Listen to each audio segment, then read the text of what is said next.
கோப்பையோடு புறப்பட்டான். வெளியே வந்தவன் படிகளில் இறங்கி முதல் தளத்தை அடைந்த போது பார்வை அவனது கட்டுப்பாட்டையும் மீறி சரண்யா என்று அவன் நேசிக்கிற பெண் அந்த பிளாட்டில் கண்ணில் படுகிறாளா என்று ஒரு பார்வை பார்த்தது. அவளும் பிளாட்டில் இருந்து அவனை பார்த்தாள். சுடிதார் அணிந்து துப்பட்டாவை கழுத்தில் சுற்றி கொண்டு கையில் ஒரு புத்தகத்தோடு அவள் பார்த்த பார்வையில் 1000 மின்னல்கள்.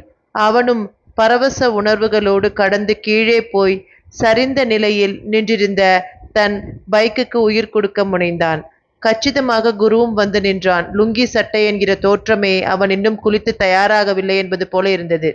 என்னடா, நீ இன்னும் குளிச்சுட்டு ரெடி ஆகலையா என்று பரணி கேட்க பதிலுக்கு ஊமை பாஷையில் முக ஜாடைகளோடு என்னால பேசவே முடியல என்றான் சைகையில். பேச முடியலையா? இப்ப கூட நான் எழுந்திருச்சப்போ நீ போ நான் வரேன்னு சொன்ன. அந்த கேள்விக்கும் பதிலுக்கு அதே சைகை. அப்போது ஆட்டோ ஒன்று வந்து நிற்க